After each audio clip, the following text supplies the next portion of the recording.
My name is Gina Millsap. I'm the CEO of the Topeka and Shawnee County Public Library. So I want to welcome you to my house, our house today. This is an exciting day. This is really the culmination of, well, for this particular part of community broadband planning, a year's worth of work with Tilson, our consultants. But a number of us have been engaged in the work of promoting and advocating for a coordinated approach to broadband for our community for some time. We know our community has a digital divide.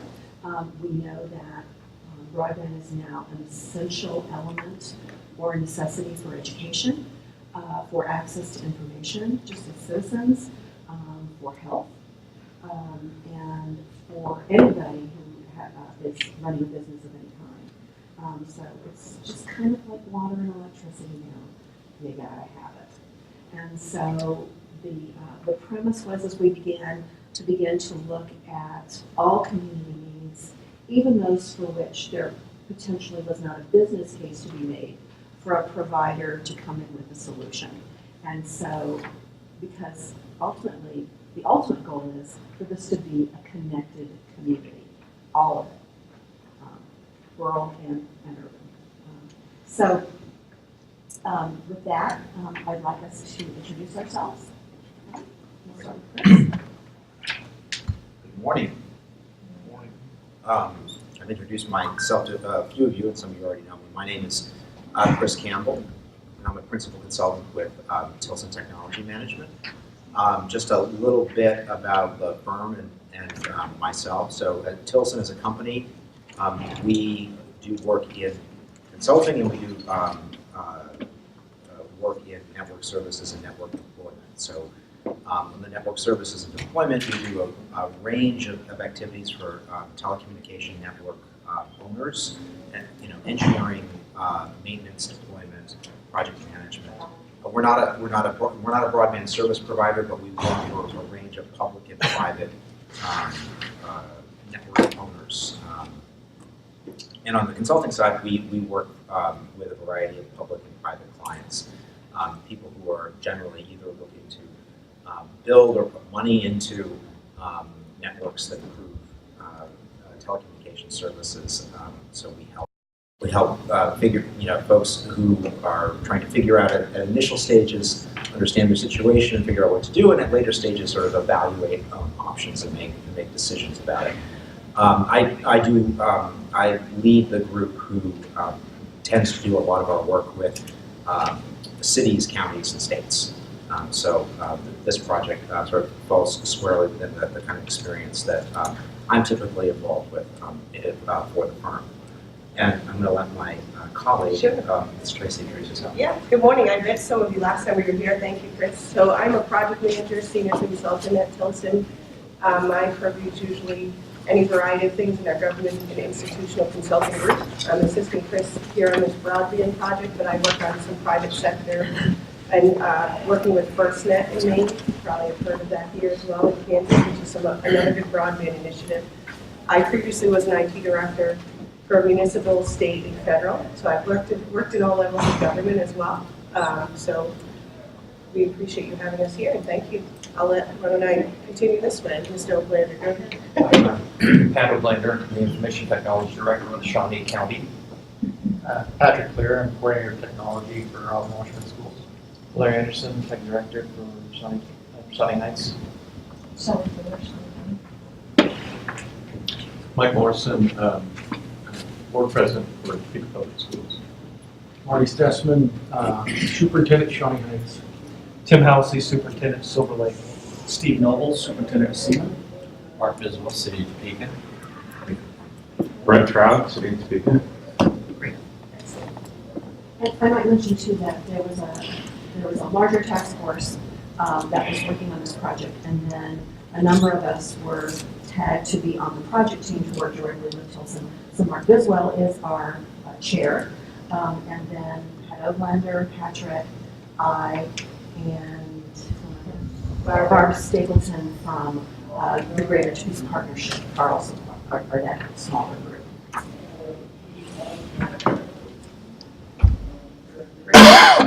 Ready to get started? I think so, yeah. So I think, Gina, the only other thing I wanted to mention is our immediate timeline we mentioned is the next JADO meeting is on May 9th. So we'll be presenting there. Chris will be there with another colleague of ours, Dave Braden, who assisted in writing a report. That's where these slides come from, that report. So there's a lot of information. As Chris is talking, feel free to ask a question or jump in. It's a lot of numbers and a lot of interesting details, so he'll be able to answer your questions.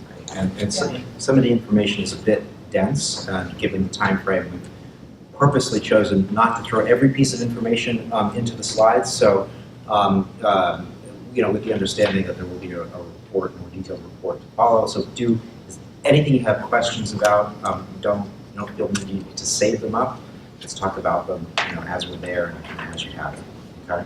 Yeah, and we'll be here a little while after as well. So if you want to chat with us individually, that's fine too. So, all right. Okay. Very briefly, we're coming.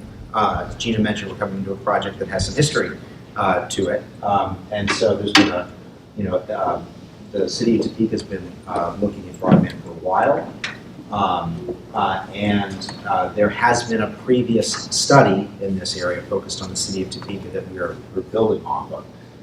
And so that study was performed, the financial analysis portion of it was performed by CostQuest. We'll get into CostQuest in a little bit more in a little bit.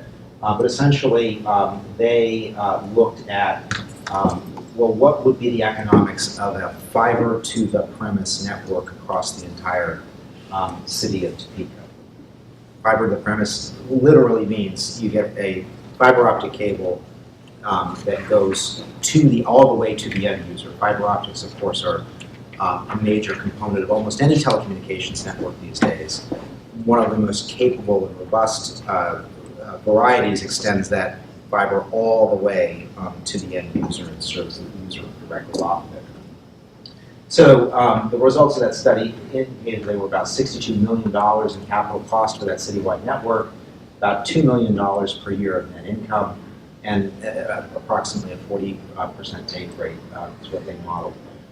Part of our task today was to, in this engagement, was to validate and extend that study and look at some variations on that. In addition to that, there was an economic impact study as part of that earlier work, and again, we did some validation on that and looking at the numbers that study produced. Next slide. So a lot of this is what I just said. So part of our work here we're not now just looking at the city of Topeka, we're looking at the whole county area. We are doing the validation of CostQuest Gigabit Cities model. I'll talk a little bit more about what that is. We looked at the mechanics of it, we looked at the cost data in it, and we looked at some additional types of operating scenarios. I'll talk some more about that. In addition to that, we looked at a different technology option in the more rural parts of the county, and looking at a project that still has fiber at the core, but wireless at the edges. Okay. So what we want to accomplish today, first of all, we want to accomplish understanding. We've got these different operating models, and we're not really here as an advocate for any one of these in particular. We've studied essentially a range of operating models. We want you to understand what they are and what are some of the things that we learned by studying these models. So our first goal is really just understanding. So please ask questions. We want to look at our project goals. And we had, an important part of the last stakeholder meeting we held last year was to try to get a sense of what were some of the priorities. I think we want to revisit that a little bit in light of what we learned and say, are these still the same ones? Are they different, or are they the same? But here's our sort of hierarchy of priorities. We're pushing here towards a recommendation to JADO board. And so built into this process is we're coming to you essentially with a draft of some of our analysis and conclusions, and a big part of the stakeholder meeting is to get some feedback on that, so that when we're approaching the JADO board, we get the benefit of some of that local perspective of course, we've been getting that perspective from the project team, but this is broadening it out a little bit beyond that project. Okay, overall on the project, not just today, we're looking to identify the parameters for a successful countywide broadband solution. We're looking to improve affordability and access to broadband services for residents and businesses across Shawnee County. And we're kind of looking to find, within the range of all possibilities, which ones are sort of going to work with, the small p politics of this particular city and county. I will give it back a second. I actually want to. I wanted to keep this up here a little bit longer than it would be on the deck. So within this right here, this is sort of a summary, I think, of the a set of goals that we feel has sort of been bubbling up from the stakeholder meetings and the conversation with stakeholders. So this is sort of our, rough draft of what are we trying to accomplish within the city and the county, and I would really break it down into three parts, if you will. One, there's a recognition that, especially in the more rural parts of the county, there are locations, premises that don't really have access to any service that meets a contemporary, modern definition of broadband. And the sort of the working definition that we're using is the national FCC definition: 25 megabits download, 3 megabits upload. And that's I think feedback so far we're getting is that's perceived as sort of an urgent need. Second of all, and I think this is really the maybe the prime driver of the original study is. We work in a lot of communities. We're in some communities where the primary concern is this: well, we're behind. We don't even have access to what most people have. We also work in some communities where there is generally a general availability of broadband service that's kind of average, on par. You find it in a lot of places, and I would say City of Topeka falls in that category. It's not all that much different than what you might typically find across the country, but there's a desire to say, we want to be in the cohort of communities that has not average broadband service, but excellent broadband service. We want to be leading in this area, not just in the middle of the pack. So that's one of the things that I think is part of this goal, especially in areas that don't fit into this category. And then I think we hear a persistent desire in the conversations we've had so far to say, to the extent that when we do these things, that we can try to include all areas equally, that we're not leaving people different areas behind, that we have kind of a broad base of achieving these goals, this digital equity piece, that's really highly desirable. So we'll come back to this, and I think after today we'll have a little bit of a perspective on how easy or difficult these some of these goals may be. All right, let's do the next one. Okay, so we're going to spend just a little bit of time, because it's maybe the little bit less complicated piece on the economic impact study. So the economic impact study was performed by a subcontractor of ours for this project, who is Camoin Associates. We've worked with them. We've worked actually with them in conjunction with CostQuest on a number of projects, and they are specialists in economic development consulting. So they've worked all across the country, and they do economic impact studies all the time. So it's essentially what they're doing is a peer review of the previous economic impact study. And so here's some of the sort of bottom line. So overall, their opinion was that the prior economic impact study, the methodology was sound. And it was using some pretty common standard tools. So that's not really a big surprise. However, they felt like that some of the inputs into that model, into that methodology, were more aggressive than were warranted, and they recommended that you would scale that back.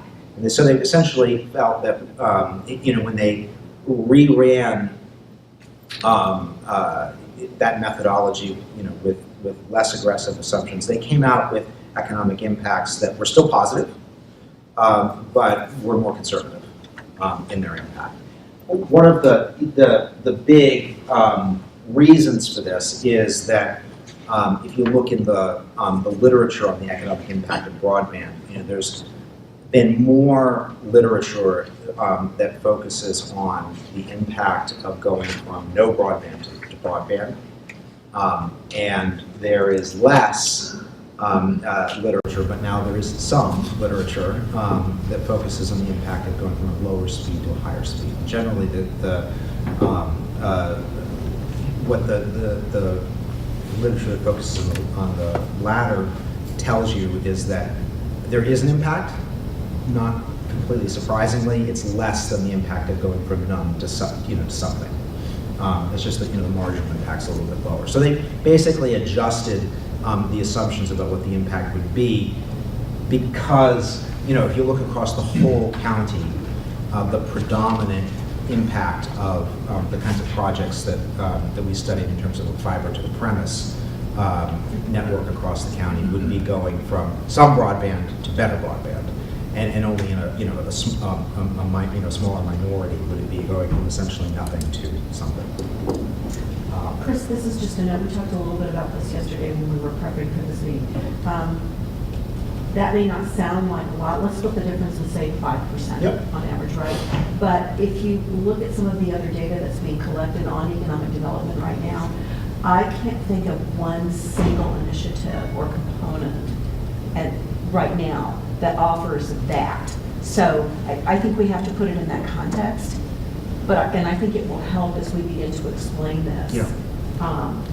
Kind of the relative importance of this and what it could do for us on a fairly quick basis. And if anybody has anything that contradicts that, I would love to hear it, because I certainly am not an expert in all the data on this. I mean, generally speaking, where a lot of what we looked at here was fiber networks. And fiber networks, for broadband networks are, one of the more capital-intensive networks. However, even those are, tend to be, it's cheaper to lay fiber than it is to lay roads, to lay pipelines, to lay, all these other kinds of, things that are considered to be infrastructure investments. Chris, that's in addition to what would be unrelated to this. Yes. So Yeah, if growth is 3%, this is on top of whatever normal growth would be. Right, and this will be in the report too, but just from a jobs perspective, that's the equivalent. That range is equivalent to about 6,000 to 13,000 net jobs over a 10-year period. Okay, so let's talk a little bit about the Gigabit Cities model and about our validation. So let me talk a little bit about Gigabit Cities model, why we're using it, and some of the basics. So the Gigabit Cities model is a cost quest financial model. So what that looks like is essentially they do two things. One, they take a given area, which they model at the census block level, and they create a model of a hypothetical network throughout that area. And they use that against a series of cost factors to model what the cost of that network would be. They have operating cost data that they import into that. And then they have take rate assumptions that are built up from things like the demographics of those areas, what other providers are in there, the assumptions about competition that are in there. CostQuest works for a range of, their model is sort of the fruit of the experience that they've had, and they work both with a lot of private telecommunications carriers on valuation of networks. They've worked with a variety of cities and states, and most significantly,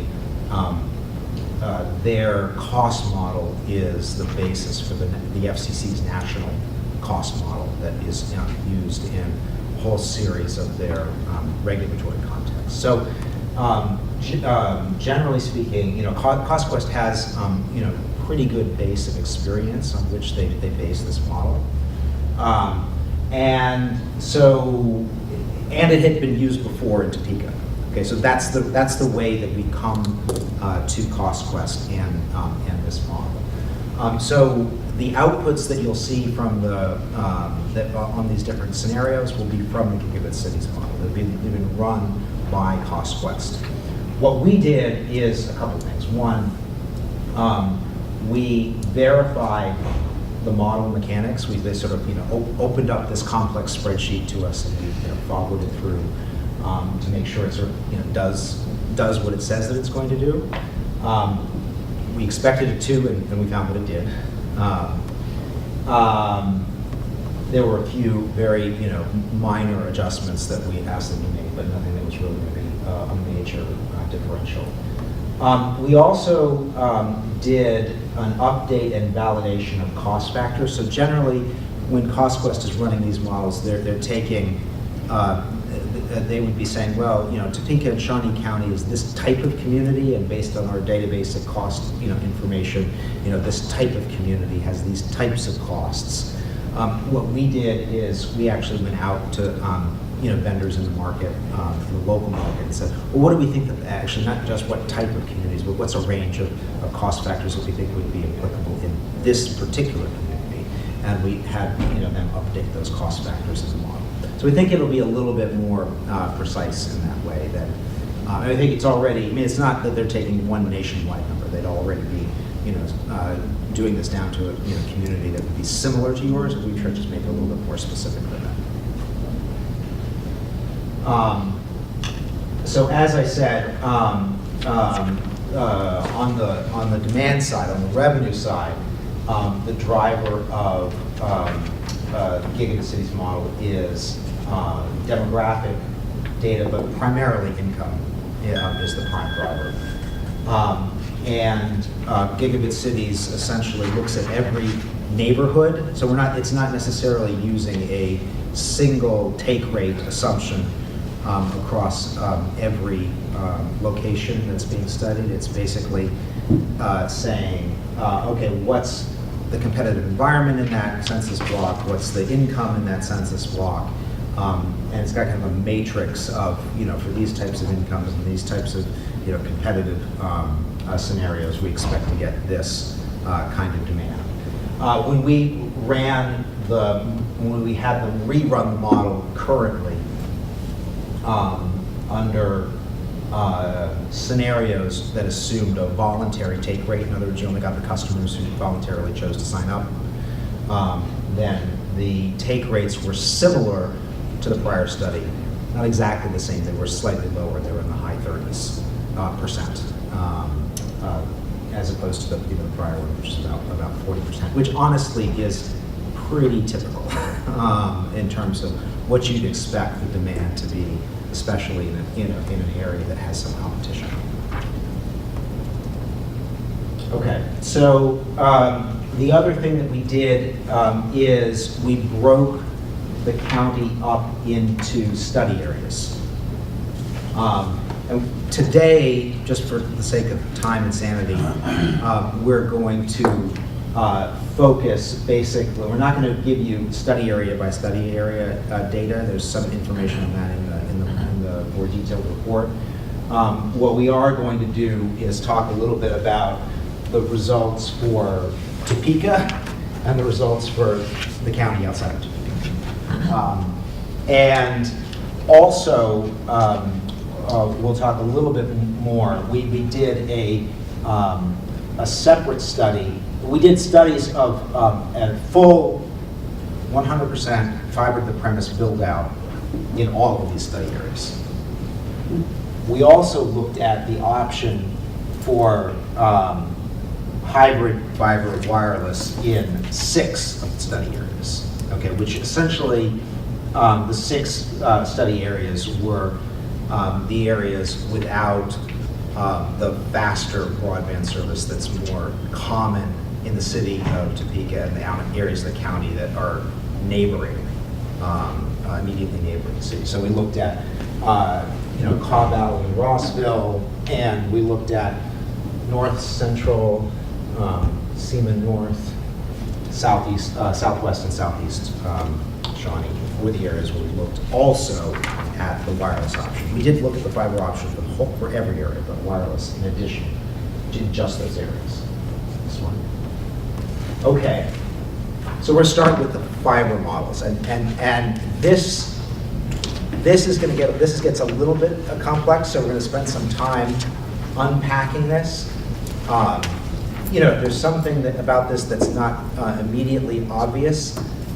That's okay. I would encourage you to ask about it. Don't feel shy about asking about this. So the thing I want to stress about this is that these are, if you will, 4 types of operating models that come with the Gigabit Cities model. So there were sort of 4 different combinations of a variety of factors that we could load into the model. And there's 4 scenarios here. These scenarios cover a number of different dimensions, which I'll explain. You could probably come up with more than 4 combinations of those dimensions, but we've got a study with limited scope, and so we're studying these 4 combinations in particular. I'll explain what those assumptions are, but one thing I would encourage you to approach this as, what can we learn from looking at the financials of these 4 scenarios? Not, these are the only exactly 4 scenarios that could be implemented here in exactly this way. And we'll talk at the end a little bit about what might be some of the different varieties that you could assume. But let's just stop there. Let me explain what each of these are. So the first 2 of these are what we would call retail operator scenarios.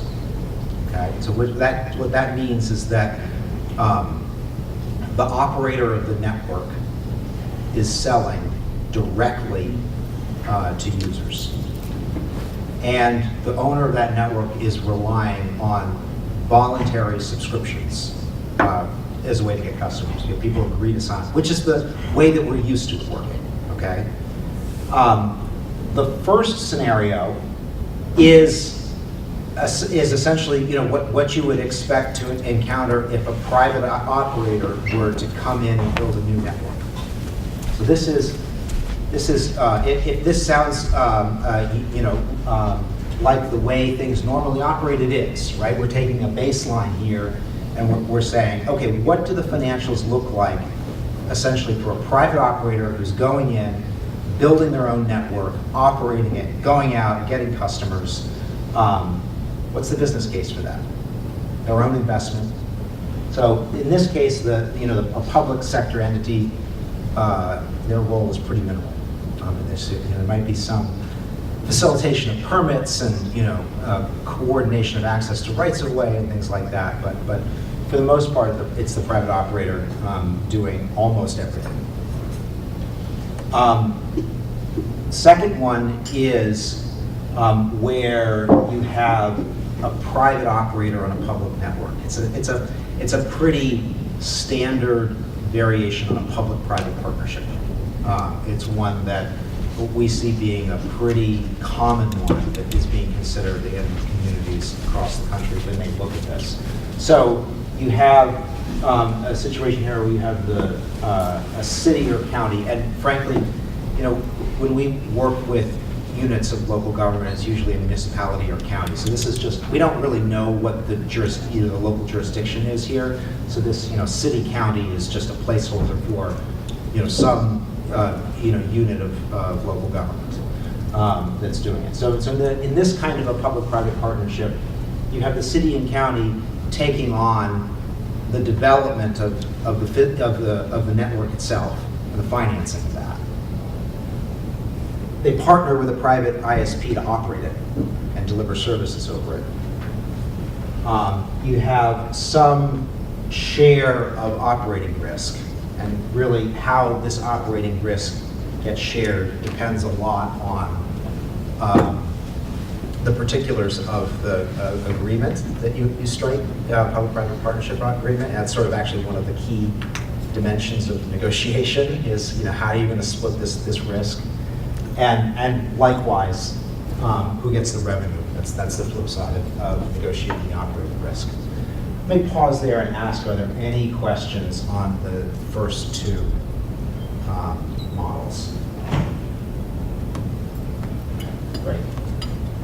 I do have a question. Yeah, sure. Is it primarily those used where they're going for brand new, or they're trying to excel the broadband? Is there a differentiation?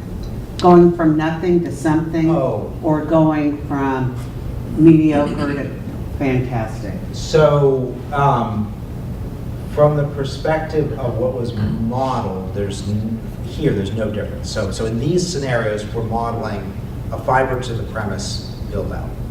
Okay. So it's the same network. It's the same network in all of the same kind of network in all the study areas. Now, what is different is that when it gets to the demand modeling, then you're going to be looking at this at the census block level.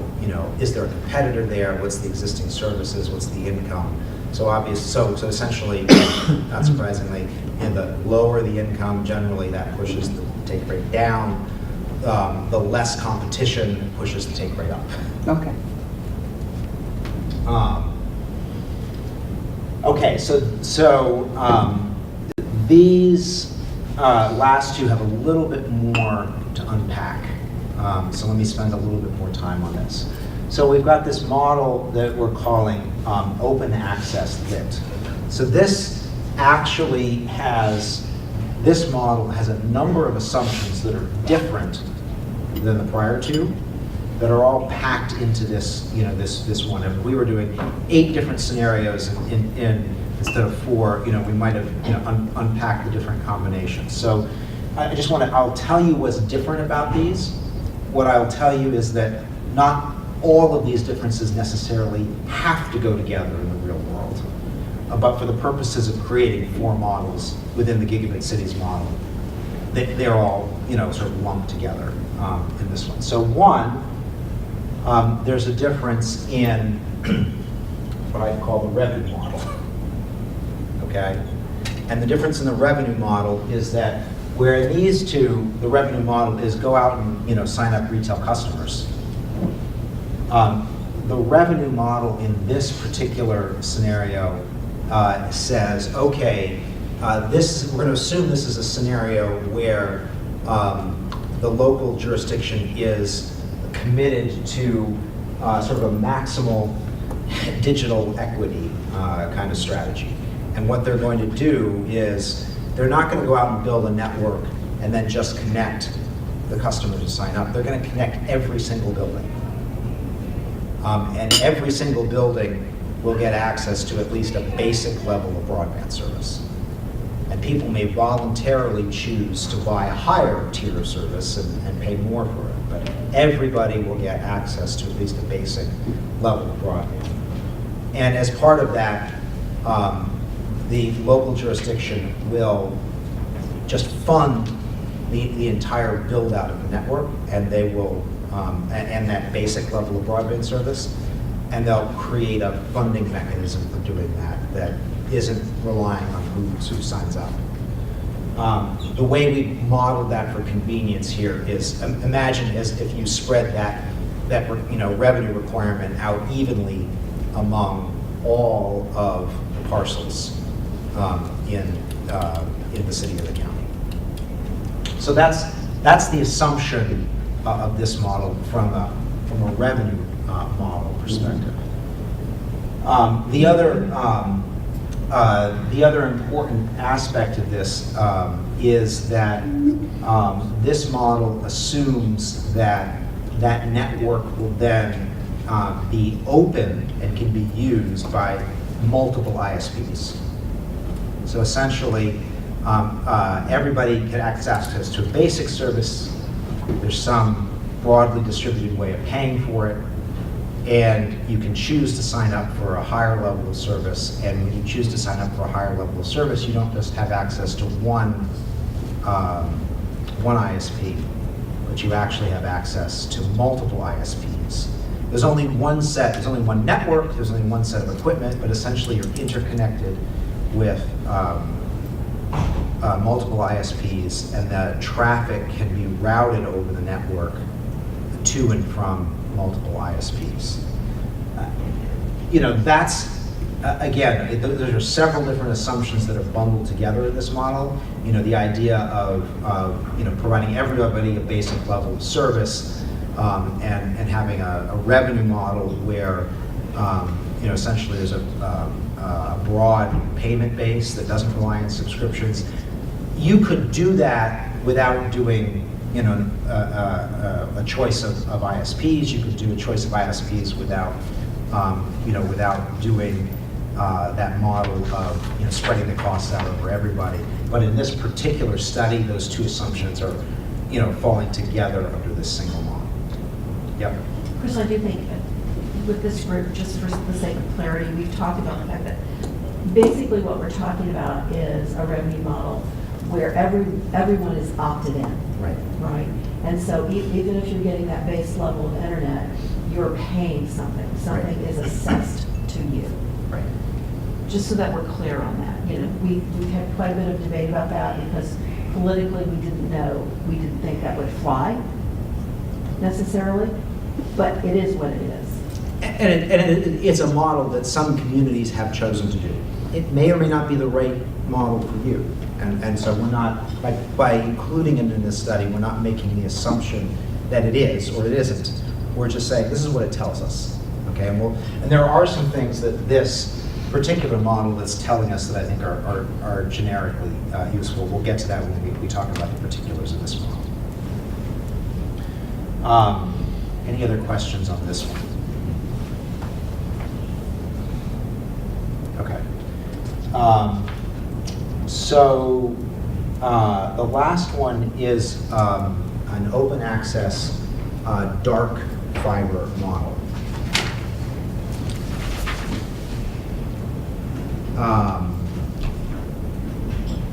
So let me start by, for those who don't already know, tell you what I mean by dark fiber. So in a very, sort of putting it very simplistically, in a fiber optic network, you have the physical layer. You have cables with lots of tiny strands of glass running through those cables that are connecting a user location with a central aggregation. So the dark fiber is just that physical layer. Lighting, to make that fiber useful, you need to light the fiber, which means you attach electronics to either end of those strands of glass. Those electronics generate and send light waves down it that carry the communication signal. So if you will, if you're running a dark fiber network, to use a transportation analogy, it's like you're building the streets and you're letting other people drive the cars and trucks on those streets. You're focusing just on the physical layer. So in a dark fiber model, what we essentially have is the local jurisdiction building out the physical network, the fiber network.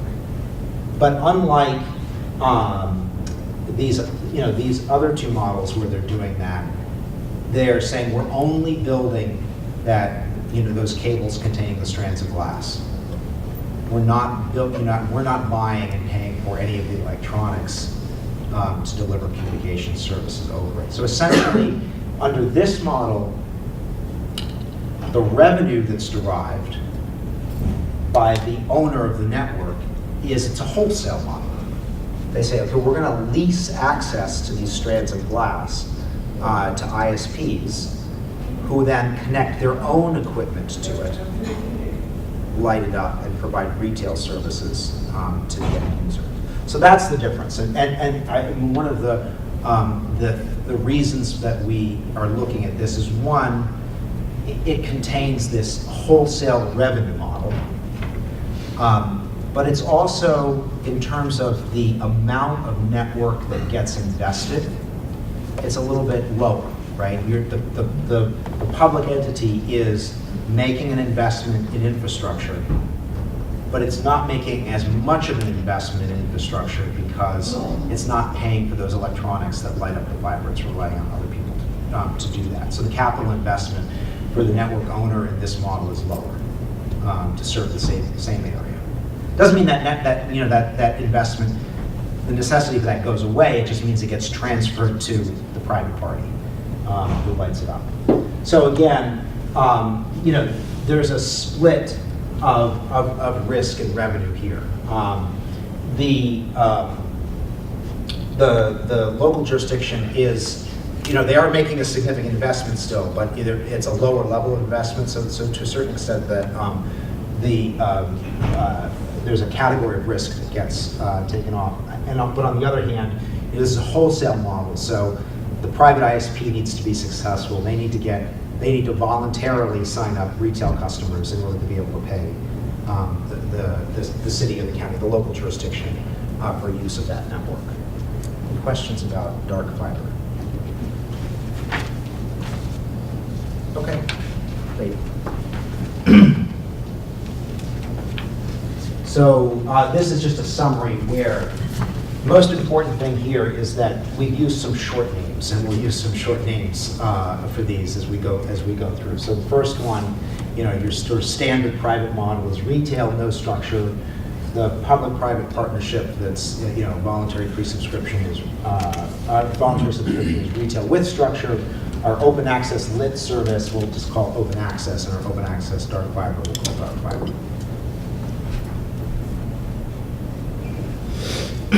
Okay. All right, so let's talk a little bit about the retail no structure. So first thing to talk a little bit about is, well, what are we assuming for services on this network that people are subscribing to? So essentially, this is not the only possible set of services that you could design for this kind of network, but it's something to look at that is sort of roughly modeled on some networks that Google have done something similar to this, right? So essentially, it's a gigabit service is the higher speed data service, and $70 monthly charge, installation of $300. Again, roughly the Google Kansas City model. And then a lower speed data where you'd say, well, this is a bit of, provide some accessibility to folks who maybe not able or willing to pay this much. You get kind of a basic 10 megabit service for nothing down, but you still pay the installation fee. And then we've also assumed that there would be a telephone service that essentially creates a little bit of additional revenue for us. Next one. Okay, so we're going to have a slide similar to this for each of these scenarios. So the most important thing here is are these, I think, these capital cost items, because they give you a sense of generally, how big a project is somebody taking on when they do this, and what is the trend over time for these cash flows.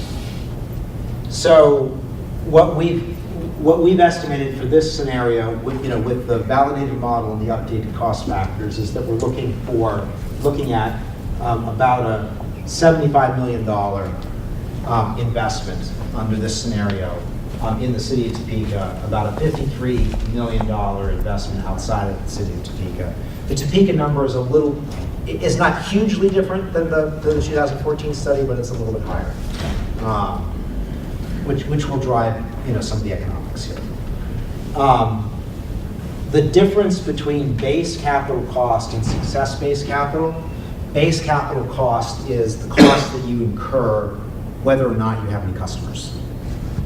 The success-based capital are the costs that you incur as you acquire and add customers to the network. So if you're building out a fiber optic network, you say, I'm going to build out this neighborhood, you build it down the streets that you're intending to build down, that's all part of your base capital cost. You develop, a head-end facility, it's part of your base capital cost.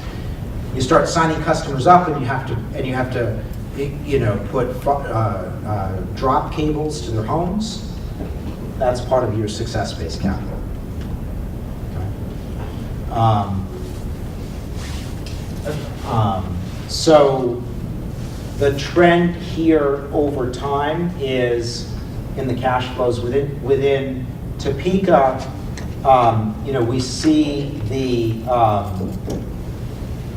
We see the net income starting out negative and eventually turning positive. In our full analysis, it won't fit on this slide, but we looked at this actually out. The Gigabit Cities model actually looks at this over a 30-year period. And it does looking at the discounted cash flow over that kind of a period. With the assumptions of a private network owner and the interest rate assumptions and the discount factors that go with private investment, the bottom line is even in Topeka, the estimated 30-year value of this network into this scenario is negative. So it just the early negatives. You get your large negative numbers early. Eventually, you turn positive, but those positives, are further out into the future. And so the assumption, the bottom line analysis of the model is that if you use a private business case assumptions for this case, that the expected value of this over time would not be positive. Which if you think about it, is not surprising, because you would expect if there was a super compelling business case for a private sector operator, we wouldn't be having this conversation, right? Somebody would just, this doesn't require the city to do very much. Somebody could just come in and do this.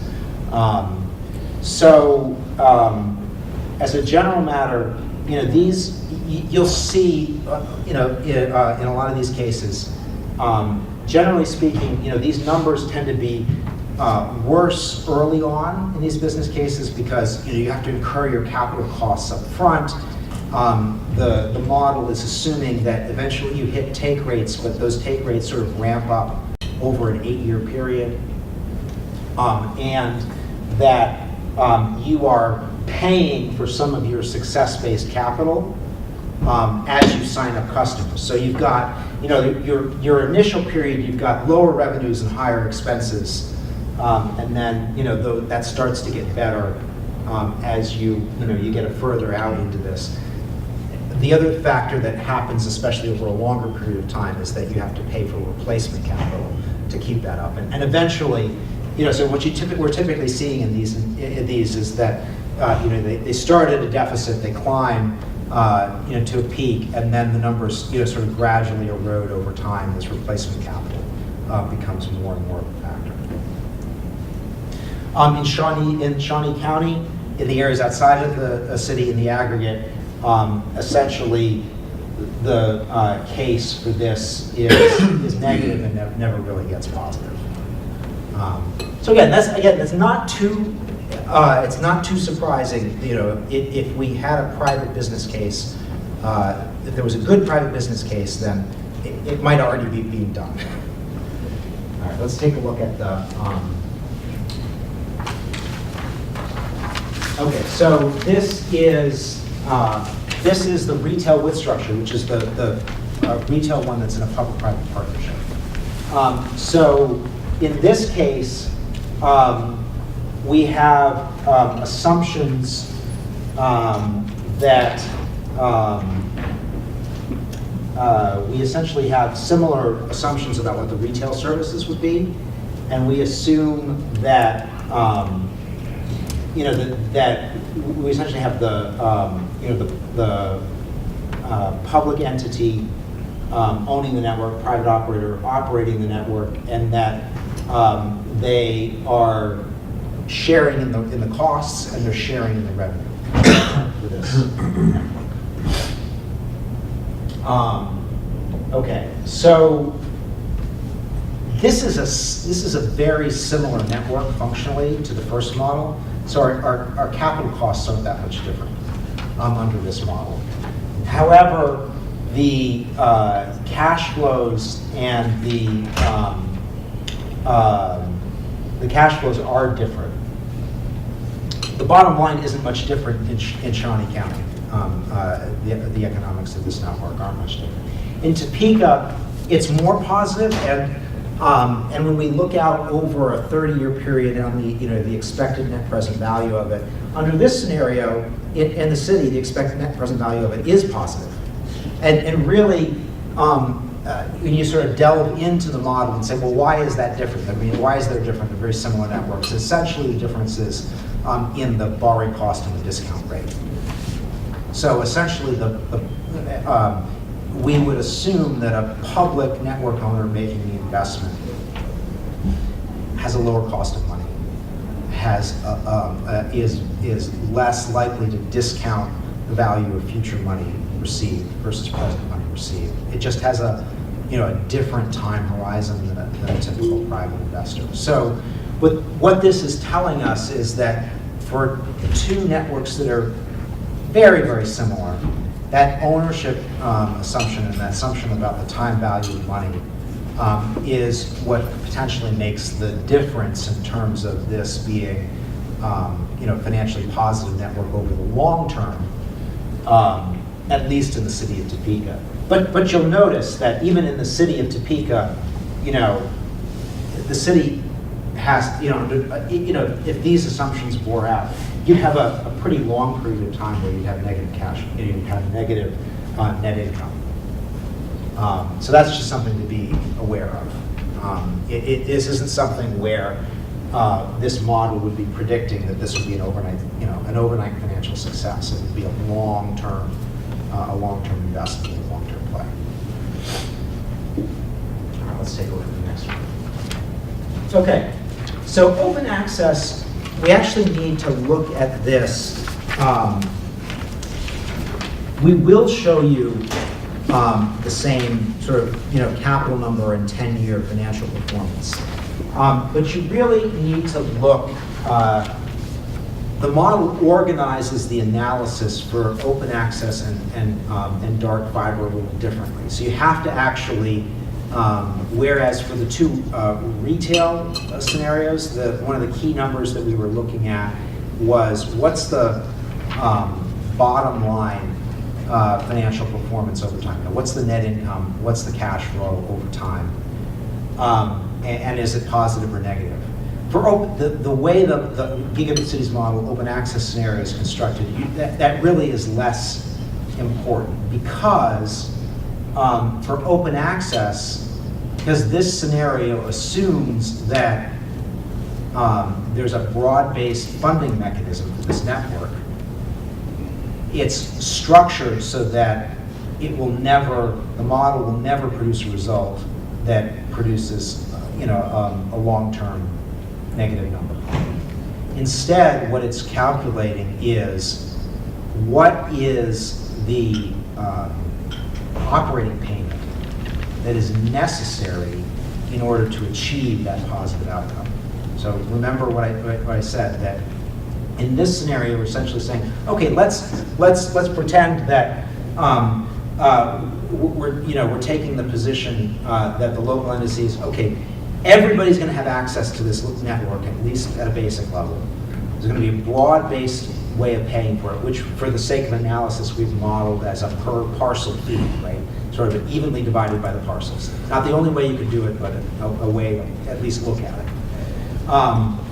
And so what the model is modeling in that case is, what does that per parcel fee need to be in order to produce a positive outcome, right? We're assuming that the owner of the network is not going to allow this to be financially negative. They're going to charge whatever is necessary in order. They're going to recover whatever is necessary in order to cover costs. So the question is, what do they need to cover? What does that charge need to be in order to cover that?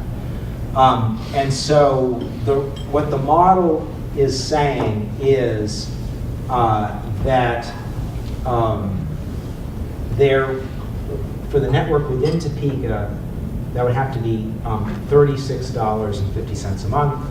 Outside of Topeka, it would be $57.93. So under the assumptions that we've done here, essentially what we're saying is, what does that fee buy you? It buys you, the network is at your premise, everybody's premise, and it gets you the lower speed 10 meg service. So that's what this assumption is. And in addition to that, we've assumed that, okay, if you want more than 10 meg service, you can go out and sign up for service with your choice of ISPs. We've assumed that if you do that, the ISP then has to share with the network owner a $15 charge, revenue share back, that helps to defray the costs of the network. And actually, the way that the model is built, it's designed to cover all of its base costs with just this fee, and this is sort of gravy on top. So what does that mean? So that's great. What does that mean to the end user? Well, if all you're interested in is 10 megabit service, well, you kind of have your answer here, right? That if it was divided equally among all the parcels, that's what you'd be paying. However, what if you want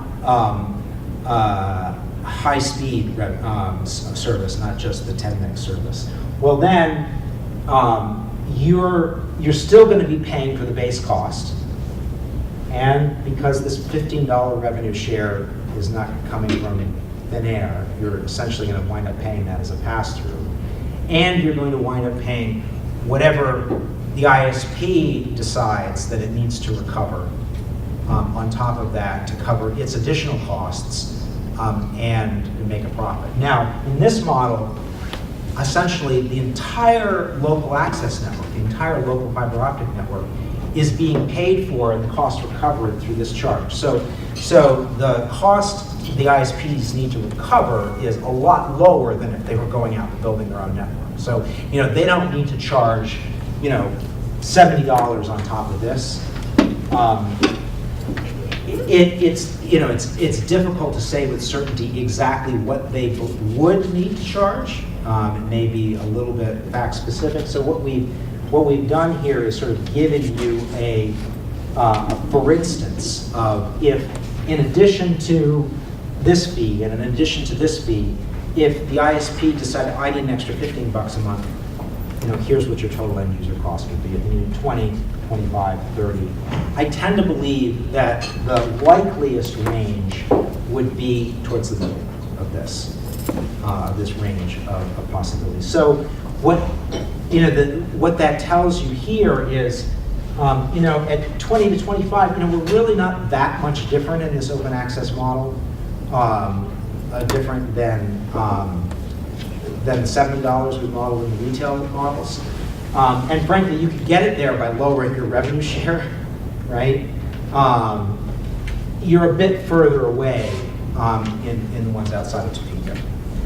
So Chris, on this, so for those users that sign up for higher speeds, Yeah. so the pricing that you're showing there, what take rate does that presume?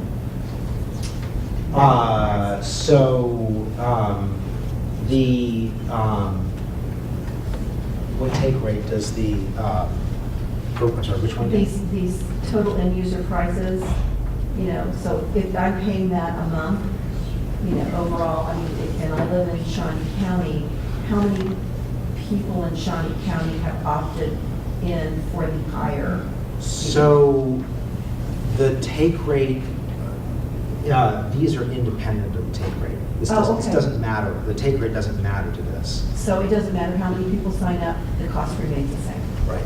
Okay. So as a practical matter,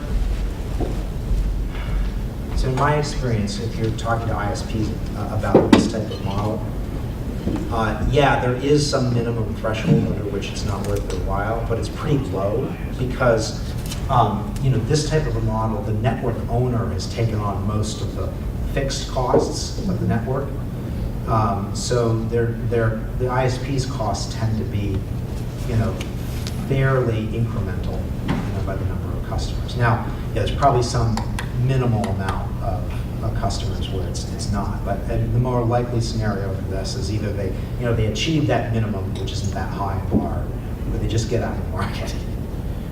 Like if they can't achieve that minimum, it's probably not worth their while to be in there, and they just won't be here. And I've seen examples of open access networks and talked to ISPs who are looking at those markets, and generally that they thought they would be successful.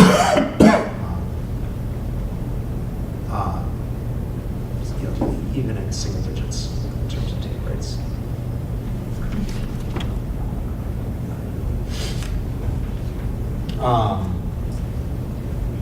So let's go to the next slide. Chris, before we Yeah, sure. Okay. So whoever is building this network, you're getting it to that minimum range, the 10, but that network and how it is built is still able to have the higher speeds. Yes, as a matter of fact, the fiber network that you would build out, most common ones, are all capable of a gigabit. If you want to offer a lower speed, you have to throttle it down to the lower speed. There's a very small amount of cost savings that you get from offering the lower service, but most of your cost is in the network itself. Right. And so, your costs are going to be very, very similar whether you're offering a customer a 10 meg service or a gig service. So really, what this becomes, it's less about, I'll pass on my savings to you only offering 10 meg. It's really more a question of providing people an incentive to voluntarily pay more by offering. I have seen, I've more often seen this in very small communities where, and typically more rural communities, where they've agreed to, as a community, to pay the cost of the network collectively. And in part, they've done that because they don't have any good options, and capital cost is high enough that the only way it's going to get paid for is if they have a broadly shared way to pay for it. It's just going to be the only way. It's either going to happen that way or it's not going to happen at all. In some of those cases, they just say, we're not messing around with multiple tiers of service. Everybody gets a gig, because it's just not worth the transactions. But what you lose when you do that is you lose the opportunity for people who may be willing to pay more to have an incentive to do that. That's the trade-off. Yeah. With you're saying the per parcel fee of $36.50, does that mean everyone has to pay that? I mean, I'm trying to understand. You're saying per parcel. You're saying every piece of property. So there's a variety of different ways that you could imagine that the cost would be paid for. For the sake of conducting an analysis that gives you a kind of a sense of what the cost is on a distributed basis, we've assumed and say, okay, let's take the total, capital and operating costs that you're going to need to cover with this service and just divide it by the number of parcels, right? And so could you literally design this as a fee for every parcel? Yes, you could. Could you do it with some other broad-based funding mechanism? Yes, you could. I don't see everyone taking the 3650 fee to every person or people that aren't going to want it. So again, we want to stress that this is probably the scenario under which we've had the most robust conversations in the planning group. This is, one of the models, and it's one that some communities have considered. By including it in here, we're not saying this is the model we're recommending to you. It's right or it's not right for you. We're saying this is part of the range of ways that people look at it. So we're giving you the information about what it looks like. It's really going to be, you can decide whether it's right for you. So I'm thinking, Chris, we have maybe 3 more slides to get through the scenarios, and then we take a short break. Okay. Sure. There we go. Okay, so these, we presented these 10-year cash flows, but again, the way this model is designed, over the long term, these are guaranteed to be positive. So we're less interested in these, just the way that the model is constructed. What we're really interested in this slide is the total capital cost, right? So in Topeka, outside in Topeka in total, and 132 million in Topeka, outside Topeka, 77 million. Why are these higher? They're higher because you're assuming that you're building the network out to every premise. So even if you were to decide that this revenue model is really not something that is of interest to you, one of the interesting things that is in this model, one of the interesting pieces of information that's in this model is if we assumed really maximal build out. We build out everywhere, we connected every premise. What do the capital costs of that look like? It looks like what this model tells us. Okay. Under some of the other models, actually under all of the other models, we have not assumed that, we've assumed a citywide or a countywide build out, but we haven't assumed that every premise in the city or county is actually connected to that network. Okay, so dark fiber, the revenue model of this is a little different than the open access model, but how we get to a key number is similar. So in this case, again, this model is constructed so that it calculates a charge that the wholesale customers pay,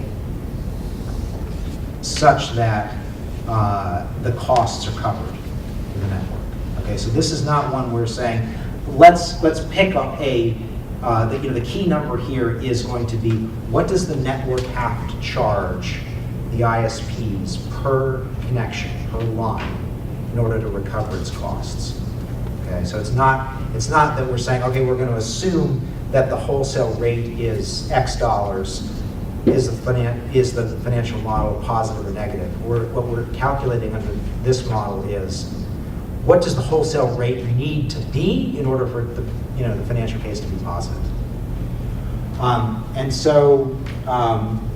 then we can evaluate, is that a reasonable number? So unlike the open access lit model, the dark fiber model does not assume that every premise is connected. It does not assume, that there's a broad-based funding mechanism. The network owner is recovering its costs from its wholesale customers. Okay, and it charges those based on the number of wholesale customers that sign up. We've assumed in this case that because there are multiple ISPs addressing multiple segments of the market, CostQuest has assumed that the take rates are a little higher for this than the other models. And it's calculating a per connection fee, the wholesale rate that the network owner is charging the ISP. So what it's calculating is for the network in Topeka, it's $23 15, it's also assuming that that's the sort of a base charge, and then if the ISP is using it for a high-speed data connection, then there's an additional $5 charge. Frankly, there's no difference in cost to the network owner to provide those two. It's just a way of providing a bit of a discount in situations where the ISP can't get as much revenue, and recovering a little bit more revenue when it has a retail customer who's paying for a higher level of service. So $23.50 within Topeka, more than double that outside of Topeka. Well, what does that translate in terms of end user costs? Well, again, it depends on what is the ISP charge on top of that. Now, in the dark fiber model, the ISP actually it doesn't have the cost of building out the entire network, but it has more cost than in the open access lit network. Because the open access lit network, the network owners not only paid for the fiber cables, they paid for the electronics on it, and the ISP is just renting kind of an end-to-end whole package. Here, they're renting a piece of the network. They're renting the line from an aggregation point to the premises, and they're having to invest in their equipment on top of that. So we've modeled their cost recovery in a bit of a higher range than we did in the other one, to give you a sense of what that might look like. Again, I think we see some with the required wholesale rate, there's a reasonable chance of getting somewhere in the neighborhood of that $70 one that we modeled in the retail cases. It's more of a stretch outside of Topeka. I would say that in terms of what I've seen for rates charged for these kinds of networks, this is in the sort of high middle range in terms of wholesale rates. So I feel like there's a decent chance that you could have an ISP saying, I need to pay these rates and I can still make a successful business on top of that. This is high. This is in the range. I think it would be hard for an ISP to have a business other than business customers with these rates. I would expect like a $50 rate for a fiber line, a dark fiber line, to be something that an ISP would be willing to pay if they were selling to a business customer who was paying more of a premium. It would be harder for them to do that when they're selling to residents, just because they'd have to charge more, and by charging more, that would tend to depress take rates in a voluntary subscription. I'm not saying it can't be done. I'm just saying I have less confidence in that. Chris? Yeah. So in both the open access models, in terms of what you see around the country, where there is no business case essentially to be made for somebody to do the retail model, how much does this stimulate competition? Well, in areas where there isn't good access, generally, there are some communities where they've done it in an open access way and have stimulated competition. Much more common in the United States is one where they just partner with a single ISP. That's the more, and they just focus on access, getting access. And essentially give them a monopoly in effect. They don't. I mean, functionally, yes. The challenge, especially if you're talking about fiber networks, if you're talking about an urban environment, those are going to be environments that are more likely to have the economics to support competing fiber networks. In a rural environment, the economics just get really, really challenging. Conceptually, there isn't anything to say that, well, if you're going to have a single network, design it in an open access way so that you can have competition. I think practically, while there are networks that do that. It's just less common, and I think it takes, it will take a bit more engagement to get ISPs who will participate in that model. I'm trying to phrase this very carefully because I am aware that I'm not trying to give you the impression that it's never done. It's just in the United States at this time, it's not the most common way that these partnerships are structured.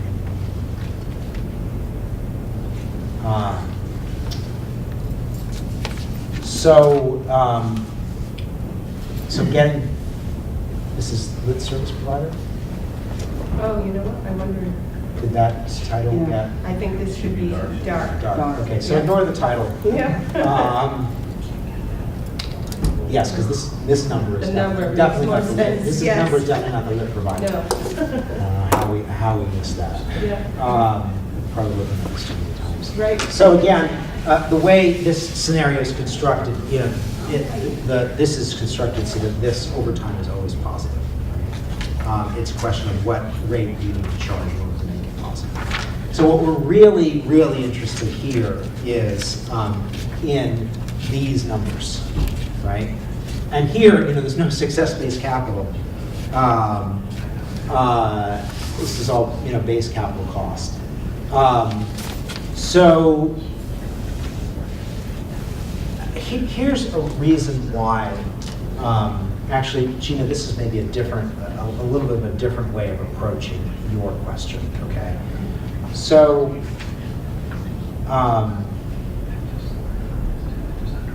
I think one of the assumptions that we've made in these models, and actually this is an important one to call out, is that that these networks have to pay for themselves entirely. You may want that to be a discipline that you impose, and it may be an appropriate discipline to impose, but it's not the only possible choice, and it's not a choice that every community makes. So.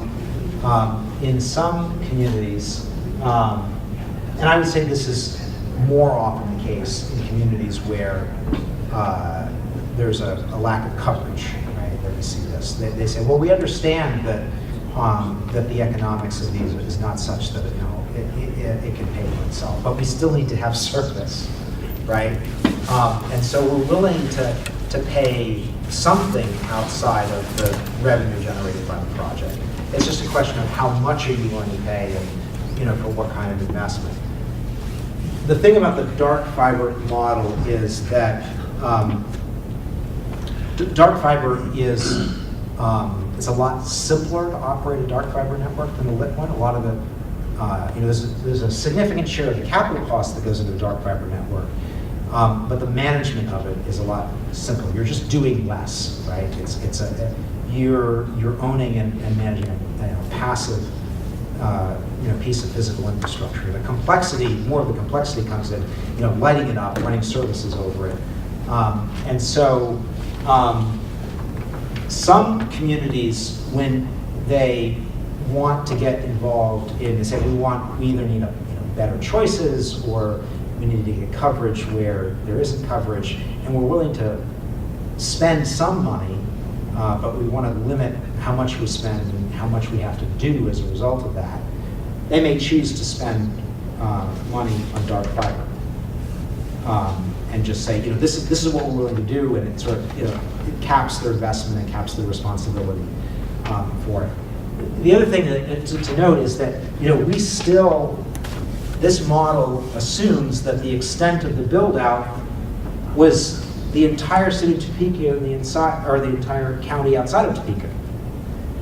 With the dark fiber model, and this is actually true of the retail models, some of the other models as well, but I think it's especially true of the dark fiber model, is that it lends itself to incremental investments, to saying we're not going to do everything. What we're going to do is maybe we're going to do some key routes, right? And essentially, the goal of that is to transform a project into something that's from tens of millions of dollars into a series of hundreds of $1,000s, smaller projects that can be either done by the, the public entity or private entities building off of it. So,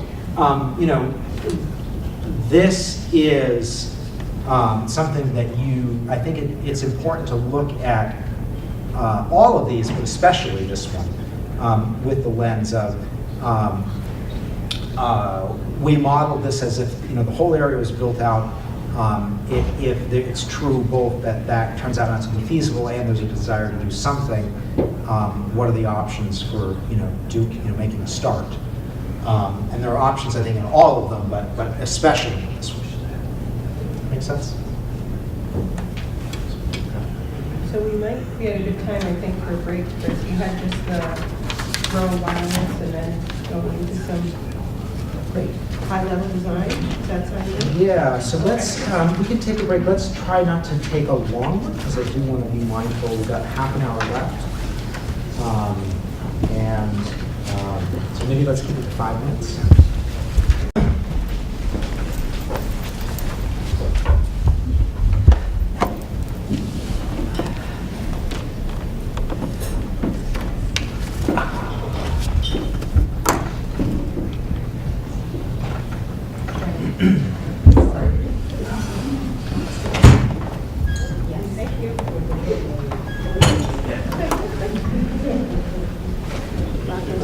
Okay, so far we've looked at full fiber to the premise build out, but I think there was always a sense that the economics of a full fiber build out in a low density area oftentimes a lot more challenging.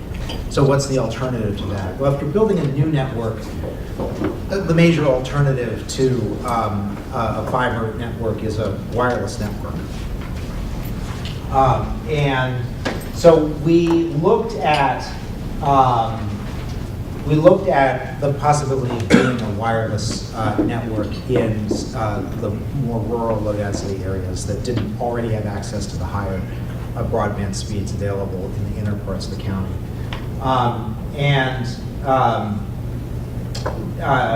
We did this with a few parameters in mind. And I'll mention these because some of you may have experience with wireless networks. There's a very broad range of wireless networks, and we approached this a little bit differently, both from a modeling perspective, but also a little bit differently than your typical rural ISP, wireless ISP would approach it. So generally, may not be true of every wireless ISP, but generally, they're trying to get to start at least with a few strategic locations that spread signal over as many locations as possible. We're approaching this from the perspective of a network that would provide at least 90% of premises with at least good signal strength. So we're actually looking for pretty consistent coverage across the premises. Unlike in the Gigabit cities model fiber networks, we're not letting the model sort of do a hypothetical network. We actually did a high-level design for this, and we calculated the costs on the basis of that. And then we inputted those costs into the Gigabit cities model and let it do the rest of the analysis.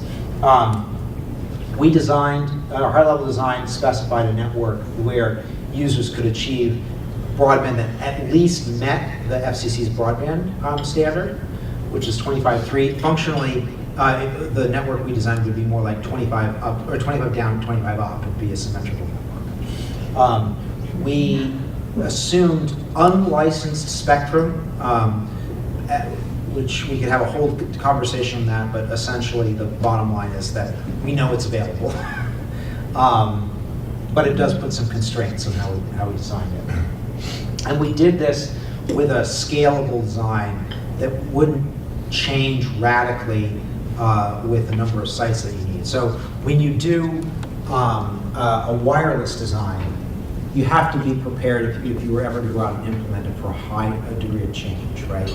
You get sites based upon availability, and actual, measured signal strength as opposed to modeled signal strength. So what we are going to show you is a high-level design where, actually let's show you a high-level design, where we've modeled more than 100 transmitting locations. And we've modeled them as if they're at particular places. But frankly, in a high-level design, it's not, if you're actually to go out and implement a network like this, you do a more detailed design. And I would guarantee you that these specific locations will move around.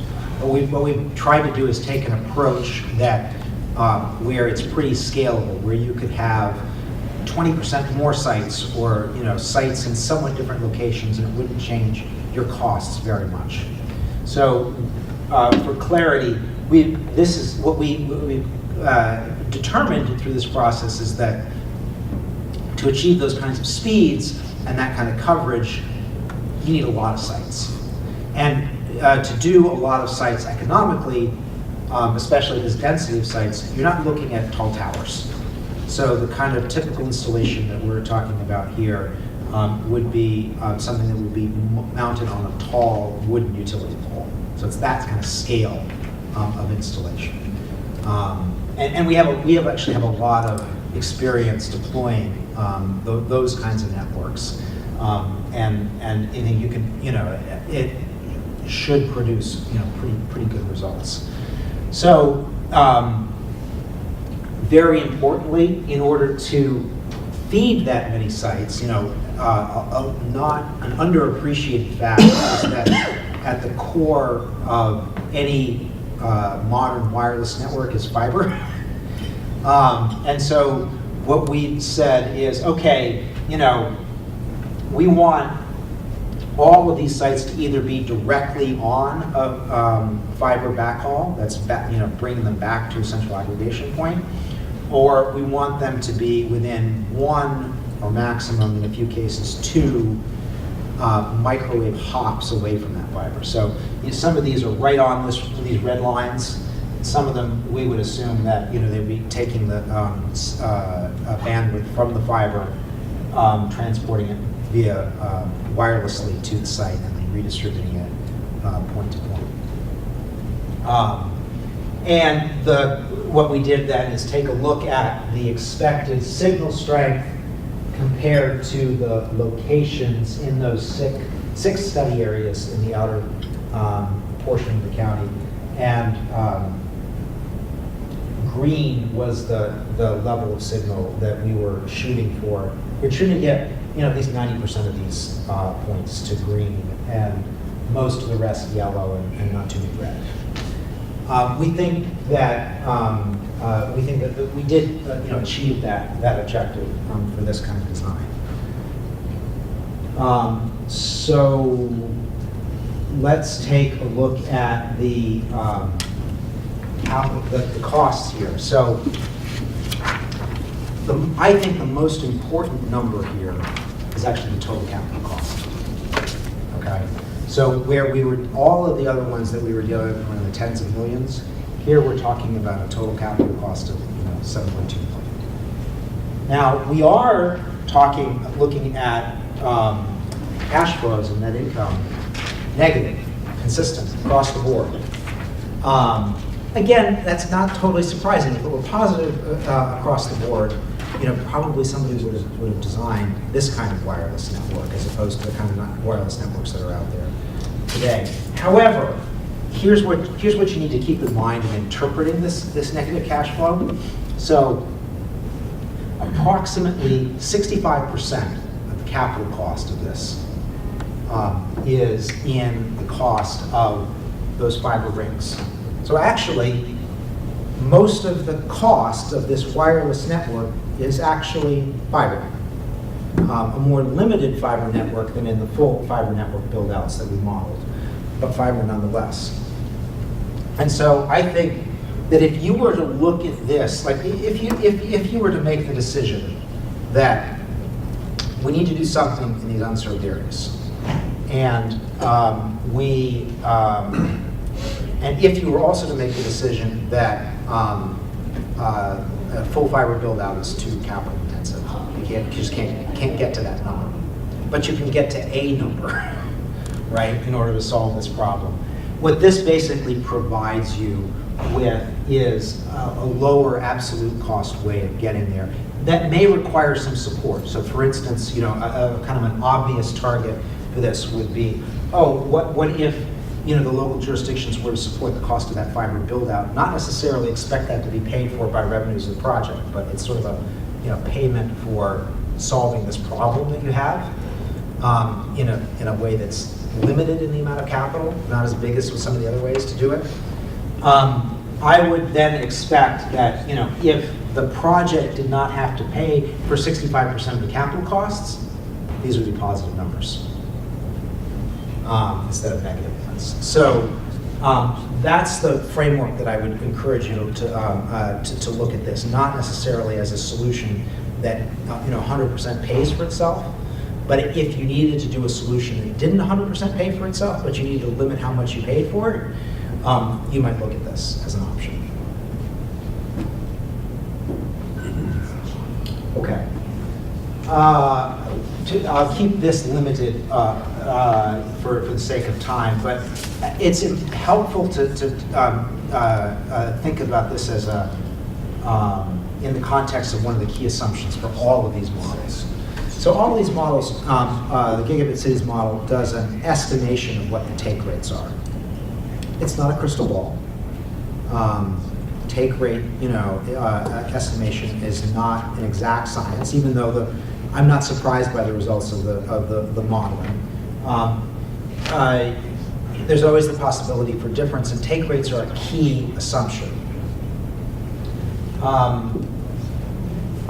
Some communities approach build out as we got to do the whole community. Some projects approach this from the perspective of we will do what the project can pay for, right? So the analysis we presented you today is as if you did everything. For projects that do not have the constraint of we're going to do everything, the best practice with regard to take rates is to not guess what your take rate is, but to actually do a pre-subscription campaign that says, okay, we know what the cost is to do it, we know what our cost to operate it would be, here's the level of take rate that we need in order to produce a positive business case, or if there's a subsidy involved, or that's negative only to a certain degree. So demand validation through the use of pre-subscription, I think, is an important tool that you would do if you did have as a constraint a project has to pay for itself, and you did not have as a constraint that you have to go everywhere. Let's do the next one. Okay, so now we're going to get to a point where we're going to be strongly encouraging you to give us some feedback. So we are looking forward in this planning process. The next envisioned stage, after we get through this study, is putting out a request for information to service providers. So far, in this process, we have not explicitly brought providers, into this process, and that's not because we think that their input is unimportant. It's because that there is a plan and a roadmap for when to bring that input in, and that the first step on that roadmap is by putting out a general request for information. And as a general matter, I would counsel you to make the things that you would consider in that RFI as broad as possible. Let providers give you feedback on a whole range of possibilities. And however, it's helpful to the extent that you can to narrow it in the extent that you take things off the table that either you're not willing to or you're sort of unable to consider. So based upon where we are, there are sort of three sets of questions that have arisen for us that we think, would be desirable for JADO to develop an opinion on before issuing the RFI. One is some of the absolute capital costs that we put out there. Today we presented you with, some build-out options that were from single-digit millions up to, triple-digit millions, right? And we presented you with some, business case and financial analysis. In my experience, the business case and the financial analysis is important, but sometimes as important as that is just the absolute number. How much is this going to cost? For some communities and for some kinds of jurisdictions, it isn't. It's all about the business case. If you can show a business case, you can do it. It doesn't really matter what the absolute cost is. For others, it is, we're never going to be able to do a project that's above X million dollars. I don't know what the case is here. And so that, I think, is a consideration that could shape the type of options that you would say you'd be interested in hearing back about. That's one. Second one is, are we talking about one large project or several small ones? So one thing that's not fully defined at this point is, to the extent that there is interest in doing something, is this something where you've got different jurisdictions working together on a single project, or are we really trying to coordinate smaller projects? What I would tell you is that, generally speaking, if you're trying to engage providers, they're more interested in working with fewer entities rather than more entities, right? More entities are just more complex. On the other hand, you have different local entities, and coordinating them is work and complexity.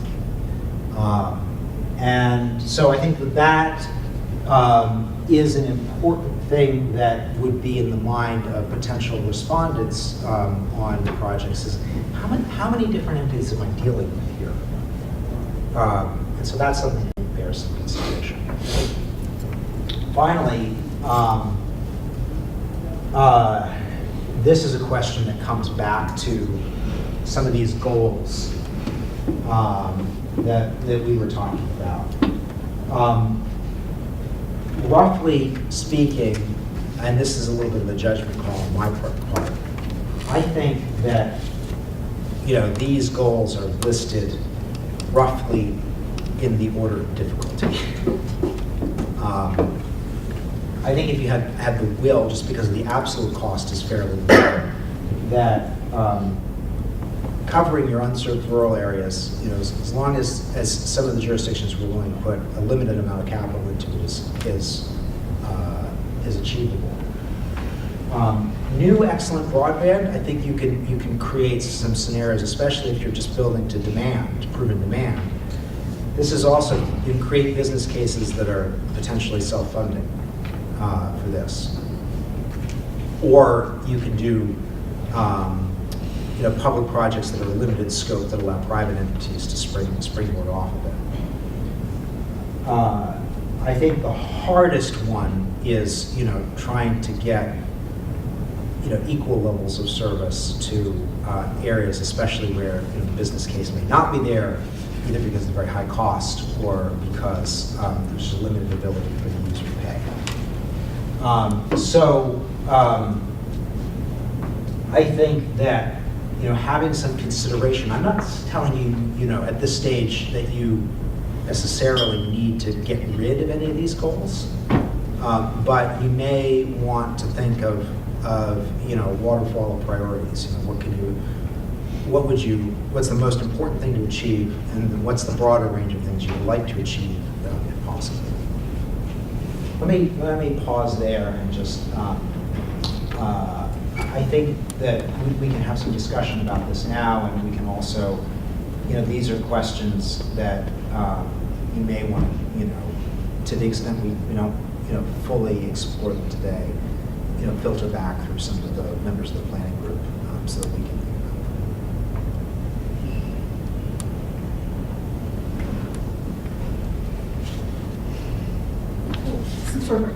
would really like to just hear some general comments and responses to what you've seen today. What struck you? Good starting point. Well, from the Peter Public School standpoint, and I understand where these superintendents are concerned about the county and equity out there, but in our town, I mean, we're going to have families that are not going to be able to afford even a small fee. So if you're talking, I mean, for us, I think equity is important, but we're not, each family isn't going to be able to pay a fee to have that equity, that digital equity.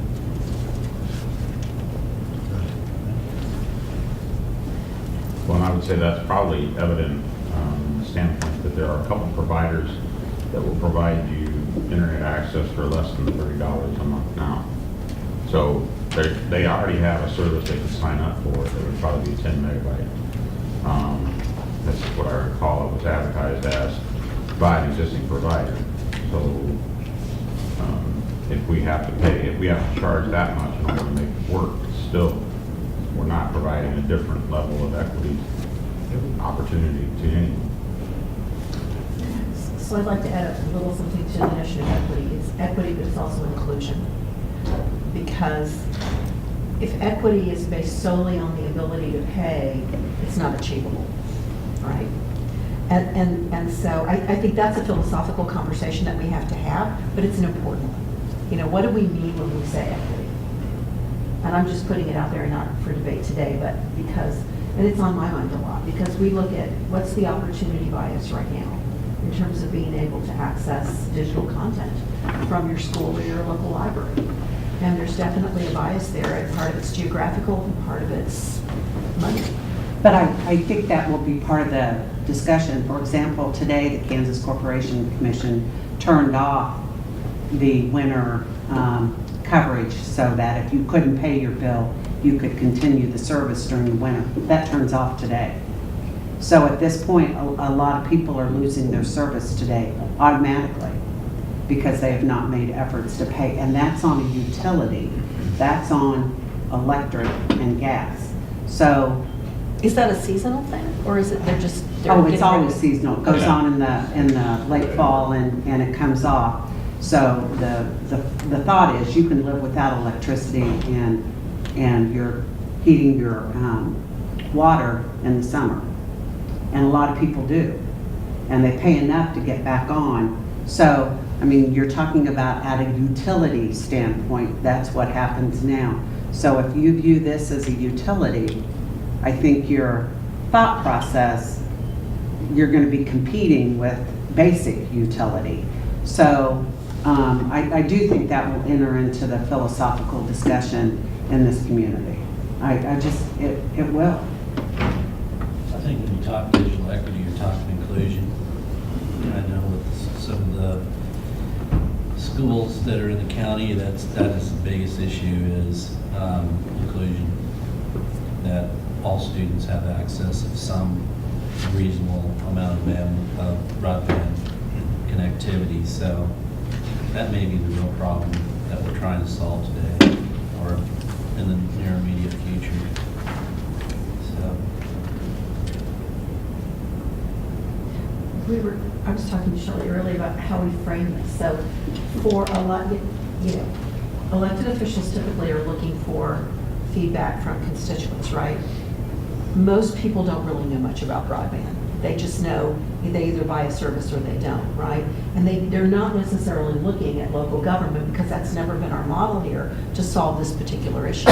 So to expect to have heard from these constituents on something that they see as a commodity at this point is probably not realistic, right? And so then if it's not going to be this grassroots groundswelling, which honestly I've worked in government all my life, and the only time you ever see that is when somebody's car's fallen into a pothole, or something bad's going to happen to your neighborhood, right? I mean, it's got to be pretty dire, you know, when I worked in city government, we always had the rule of 10. If 10 people showed up and complained, something happened, you know? The bigger issue is this an issue for our community that for which there needs to be public sector advocacy? Public-private partnership, absolutely. But is this a problem or an issue for our community that we need to provide direction and take a stand on? And that's why we were looking to our superintendents too, as well as city government and county government, you know, and the library. We're all taxing authorities.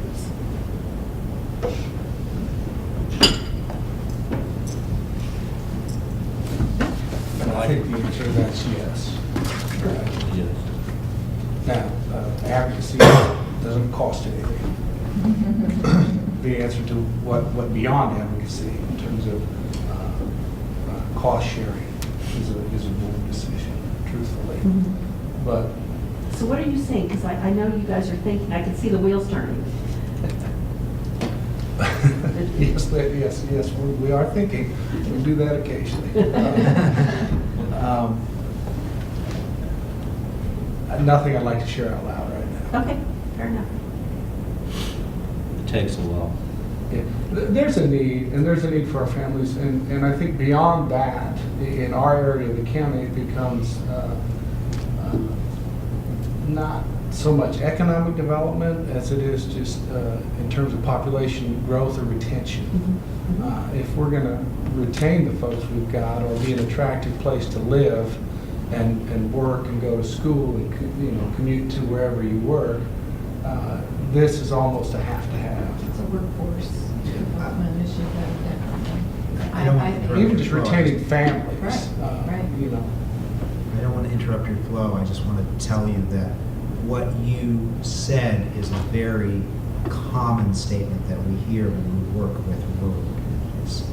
That's why it's not unusual that we hear people express that in that particular situation about why they're interested in this issue.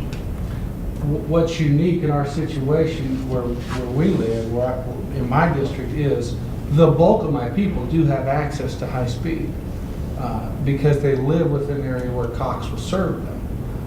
And so it truly is a minority, but it is a majority of the geographic area of the district. But it's all relatively undeveloped right now. So there's potential there. Yeah, there's great potential.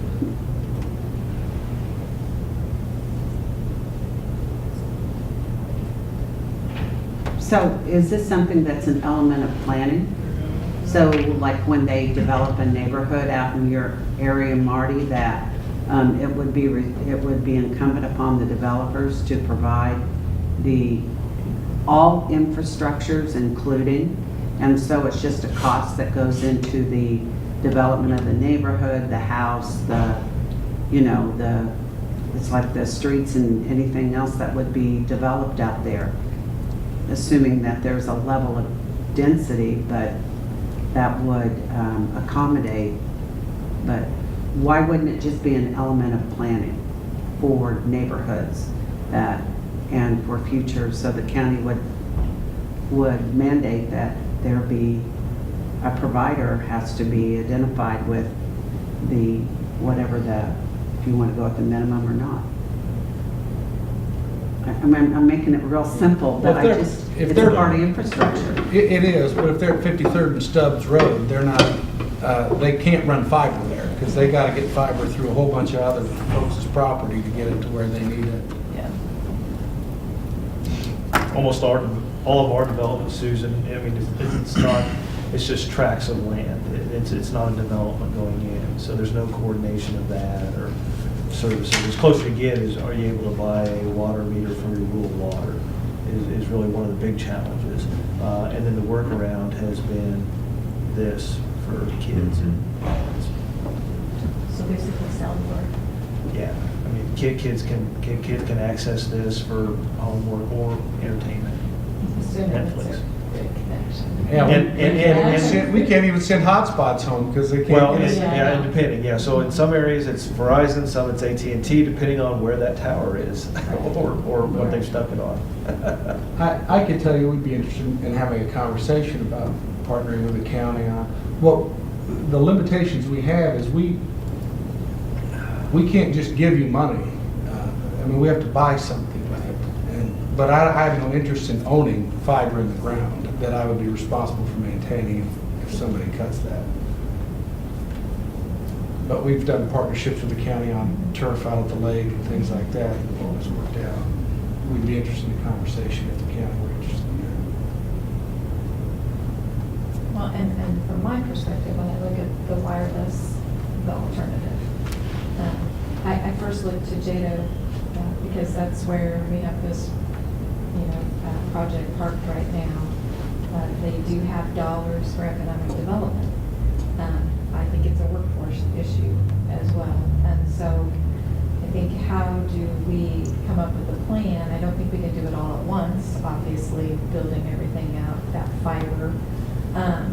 But a plan then to set forth, how much would we be willing to invest on a 10-year basis, and then who do we partner with?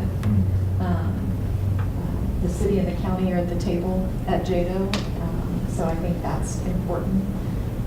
So I'm just looking at I say more suburban areas rather than rural, because it's really not very rural. But I'm most familiar with that area out there versus what's going on with the city of Topeka and all the packages that you all are, and the providers you're working with right now. So, but I think that price tag is I think much more acceptable, and I think it's doable for a 10-year period for us to do something and to be proactive and to do something to plan for growth. I think that's really important. I'd be interested to hear from these guys too, because they're more the technical side. I mean. Yeah, it's one of those things, as you're talking about population retention, it's population growth, it's workforce issues, and so we're quickly approaching, we're past the stage where we need something. And where we're at with this, we're still pre-RFI at this stage, and so it sounds like as a consensus, urban, suburban, rural, something needs to happen. So going out and getting additional information and bringing providers to the table at that stage, we need to do that is what I'm hearing. And so going forward with that, what we get back from those providers, Tilson modeled 5 different scenarios here. It's going to be a mix of those 5 that we get back. I can pretty much guarantee it. None of them will follow line perfect to any of these. And then at that point, it would be just digging deeper into that and figuring out what is the best fit financially, politically for our area. And that's really where we're at. The next phase of this project is obtaining authorization to move forward with the RFI process from the JADO board. So when we go to JADO in May, then this presentation is going to be given, correct? Or a variation of this? Yeah, so good question. We had some conversation about this yesterday, and so feedback on this is welcome. We were anticipating we might have 30 minutes, of which 10, 15 of the presentation and a smaller number of discussion and questions. So we were thinking that we would be driving towards a more high-level version of this. Of course, they would have the full report, so that would provide more detail. But with some recommendations. And actually, our next slide is kind of we don't expect this group to come up with the recommendations. So what we thought might be useful for is to say, based upon the analysis and based on the conversations we've had within the planning group, here's a draft of what we think some of the recommendations might be, and give you a chance to respond to it and say, yeah, that seems correct, or no, that really doesn't seem right. So I think the first one actually goes to a point that you were making, which is that, the full fiber build-out is expensive, and it may or may not be financially self-supporting, at least in all areas. You probably could come up with some areas where it could be. So, one of the things to consider is an incremental plan, and a plan that works on a small scale and gives you options for expanding it over time, either through public or private dollars. One of the decision points of JDO is going to be, do we do it, on the project plan is an RFI, but it's not automatic, right? It's a decision point. Do we do an RFI or not? Which is low risk. It's Yeah. just getting additional information and also bringing the providers into the conversation, which if we don't do that, then we haven't really accomplished much. And that's what was approved in this original project, right? To get to that point, at least. Yeah. Yep. So it doesn't commit you to doing anything, but it does give you information.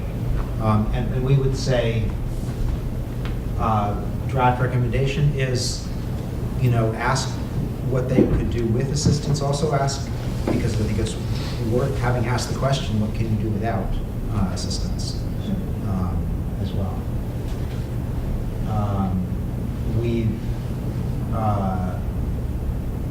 Our draft is that, that adequate broadband in rural areas is a kind of a pressing need. And because it can be done at a lower capital cost, that, the focus should be on hybrid wireless. And then the last one is just a suggestion on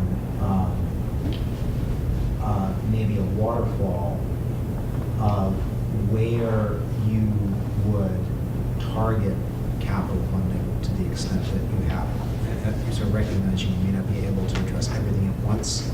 So, what's sort of a sequence in which you might consider doing this.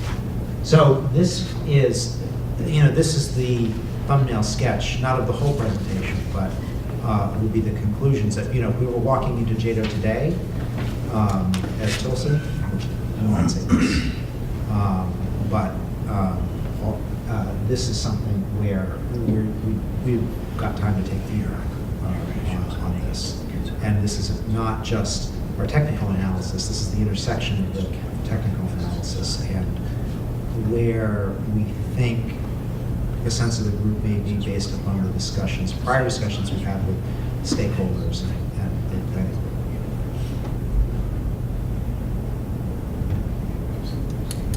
The other thing that we haven't gotten to that we have to be very, I'm a little concerned about, well, I'm a lot concerned about this presentation to the JADO board, because if the goal is to have a very short presentation on a very complex subject with a lot of moving parts to it, I'm not sure what we can convey. But the one thing that we haven't really talked about is what happens if we do this, right? And so those outcomes, so we've got these pieces in terms of serving the unserved, better broadband, digital inclusion and equity. But, so what happens? Workforce development is improved. Education overall, we're assuming student achievement will be affected by this, right? And the ability of schools and teachers to do better work together. One thing we haven't talked about though is if we truly create a connected community, I drive this area because we serve the whole city and county. It's 550 square miles. And people, about 179,000 people are spread out over that. When you drive the far reaches of this county, you realize it's another world out there, and how connected do our citizens feel to their community, like the city core? Not much. Something like this could change that in terms of citizen engagement and just a feeling of belonging more, too. And that isn't something that we've talked about.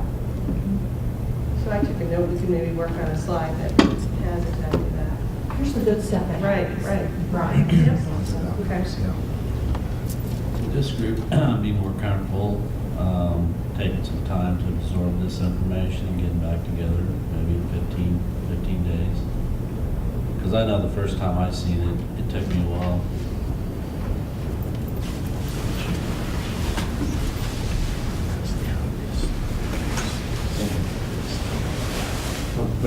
question is anything going to change? I don't know if anything's gonna change, but you may have different outlook and more input. Really what we're trying to do is, for this group, is to put together a cohesive message that we want to take to JADO. I don't think we've really got that input today. So it's up to this group. Again, we're the project team, we're the stakeholder team. So I think it's it might just a lot. help. It's just a lot to absorb. I think the other thing is if we can articulate very succinctly those outcomes and have you look at them to be sure that they represent you know, and what you're looking for, that would be very helpful. We may have, depending on people's schedules, this one was hard enough to pull off. We may just have to do this by email, if that works better for you. I think the thing is we want to encourage you, if something occurs to you later, if you would just email one of us and let us know, then we can incorporate that into the final presentation and report. Or if you have a concern, you know, as you talk to others about this, you know, something that we need to be aware of. Because we want this to be successful. I think one of the Can things I- that might help is we're seeing the initial upfront capital costs, which I think gives all of us, at least it gives me pause initially. Because the elephant in the room is how we're going to pay for this. And so I think if we somehow look at an investment to outcome sort of, weigh the economic benefit. We're weighing it here in these charts versus initial cost to fees that will come in over the next 10 years. What else, what other economic benefits on top of just the revenue coming back that we need to put a quantifiable number in there, I think, to maybe argue, or at least even convince some of us that this investment's going to be worthwhile, let alone the JADO board. So that would be helpful to me. There's some great calculations we can do on ROI. And when I say we, I mean you. Well, so I would say that, the internal return on investment is, some of the stuff that's in the model and I think, is presented in more detail in the written report than we've done today.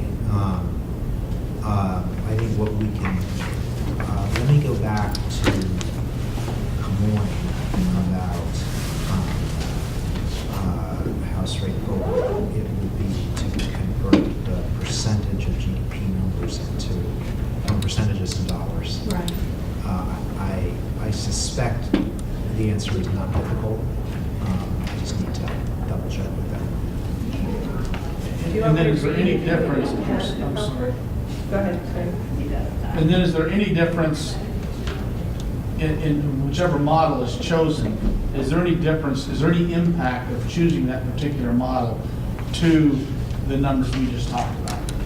I know on the upfront cost there is. You Oh, in terms of clearly the see that. economic In impact? terms of the economic development, the flexibility of the network, we can't always predict where development may or may not happen in the county. I have a similar situation as Marty talked about, where most of my development is going to be individual homeowners buying a tract of land and putting a house up. And so what is our expectation there?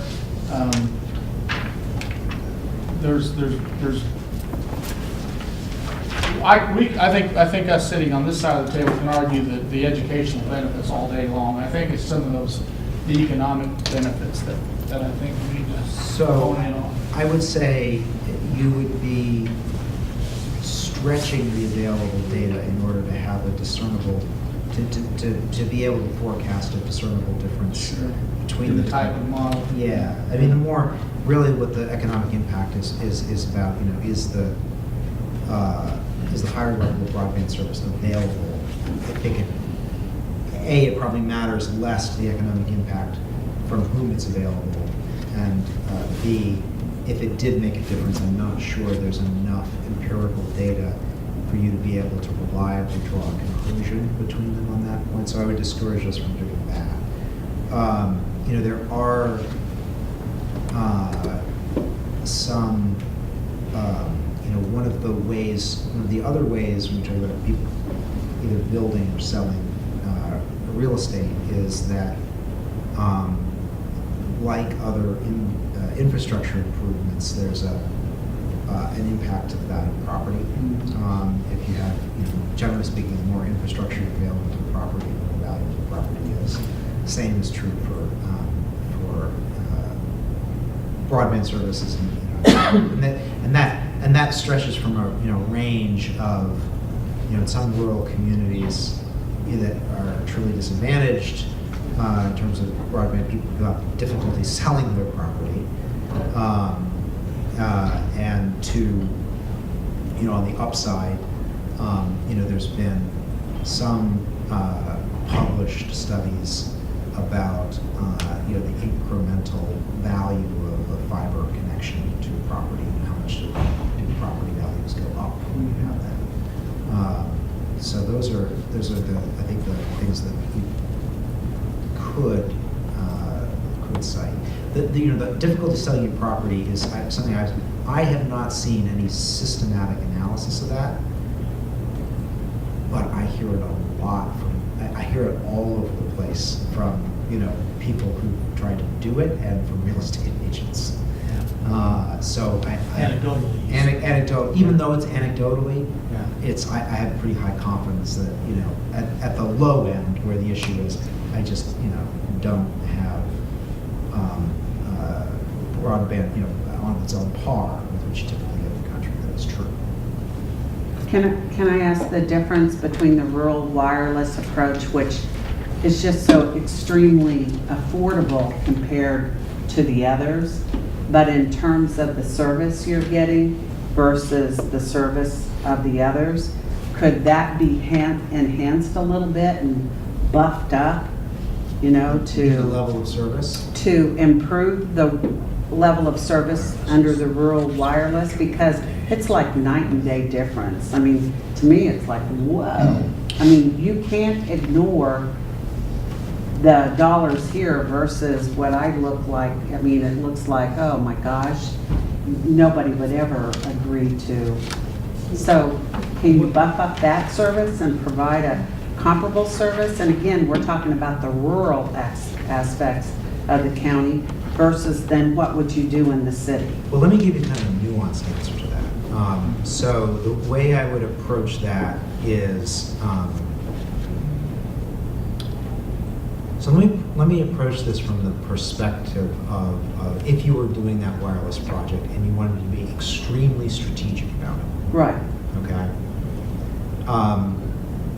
So I would be most inclined, if I was the public entity, to be focused on the fiber piece of that wireless project, because essentially the cost, well, first of all, the cost of the individual base stations, the stuff at the tower locations, is low. Right. It's one of the smaller portions of the capital cost, and the second biggest cost out of the fiber is the cost of the subscriber equipment. Mm-hmm. But the economics of that subscriber equipment don't really change by being in a rural area, So essentially, that if wireless, there's a business case for wireless at all, then as long as you can take care of the piece that is more expensive, which is primarily the backhaul, Right. that the ISP ought to be able to cover the cost of the installation. So if I'm then focused on the fiber piece, I'm saying, okay, well, maybe my initial installation, maybe my initial partnership is with a wireless provider who can get me this coverage. And maybe it's initially at this level. But one of the things about wireless is that the radios tend to need to get replaced every 3 to 5 years. And so you're sort of riding an improvement on those replacements. The fiber is a much more long-lived asset. The other thing I would say is that there's not a tremendous difference as long as you're thoughtful in the design of it to building a fiber facility that you use to backhaul wireless access points, and a fiber facility that can be used either to serve premises directly that are right along the route, and or provide a basis for doing lateral extensions off of that route. So essentially, what you could be doing is to say, well, we're going to do an initial fiber build to support this wireless coverage. But we're going to do it in a way that it sort of creates a migration path, either to higher capacity wireless and or to a fiber provider serving off of that initial line. And you might even say, well, here's a 10-year plan for further extending it out incrementally. So I think those are your options under that wireless case for saying, here's how you get some additional service upside from that kind of approach. Well, let's not forget, one of the main goals of this project is try to form public-private partnerships. So I think everybody's looking at this price tag, thinking how much am I going to be required to share in this cost, when what we're really trying to do is spread the cost through a public-private partnership. So for instance, with the fiber build out for the wireless, that public-private partnership may come through some of our electrical cooperatives in terms of the infrastructure necessary to support fiber. So again, I don't think we've ever entered into this project with the idea that somehow, the taxing entities is going to fully fund this, because we knew up front that's not feasible, and that's why we're trying to strike a public-private partnership, whatever that may be, however many vendors that may be. And to be creative. And to be creative. So that's why we might want to think about this for a while before just saying that the numbers are too high and kind of leave it at that. There's all types of possibilities here. And the 50,000-foot view is the demand for it will never be lower. It'll only increase. The cost will never be cheaper. It will only increase. And we live in a world now where I get nervous going to the store if I forgot my cell phone. There you go. Yeah. I don't think it's going to be as hard to convince people that it's a worthwhile endeavor as we may fear. I think our biggest concern is if all you're looking at is capital outlay, and your immediate response is, that's a reason not to do it, then we'll go nowhere. Instead of saying, this is what we want for the community, now let's figure out how we pay for it. And it's not going to be just one entity or a couple of entities. Chris, what I didn't see on this is an end user cost for that wireless option at 25 megs. So let me look that up. And I know what Susan said, but 25 is still 10 times faster than most of our folks out there are getting right now, 2.5. That sounds like, whoa. Yeah. Well, what do you pay for it when you get it to it? Yeah, you're right. I guess that is the thing, it was a guaranteed 25 degree or 25. Yeah. So I mean, it's. I paid for 5. I paid $70 a month for 5, and Probably never got to more than 2.3. And on the wireless, so the way we addressed, the radios that we used as our design benchmark were radios that supported up to 100 megabits, which of course you need, that's under certain, radio conditions and assuming a certain loading. And we limited the maximum number of subscribers per radio to 100 to limit the oversubscription ratios. I mean, it'd be normal to oversubscribe, but because this was a rural area and because we were trying to get coverage, most of the radios would be well less than that, than 100 subscribers on it. So the objective was to try to design to a signal strength and an oversubscription ratio that you could feel comfortable achieving that 25.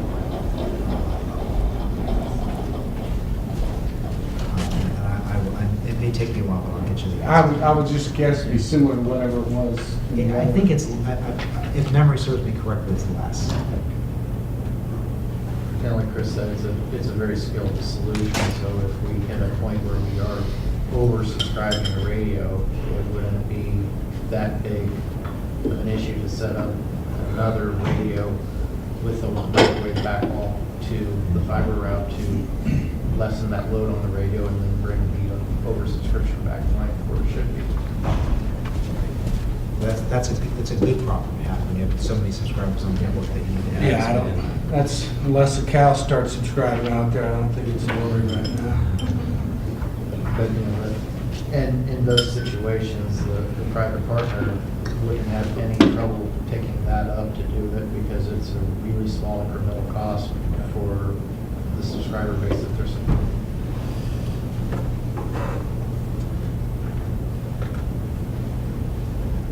Well, we appreciate your time. We went over a bit, but I think it was helpful. I just have our information up there. As Gina mentioned, the project team's available. I'll probably in the next day or so send out the slide deck to the group, and we'll add some of the information we just talked about, outcomes and such. Feel free to respond to me or to any of the team members as well. So we'll keep you informed. Thank you. Thank you very much for your time.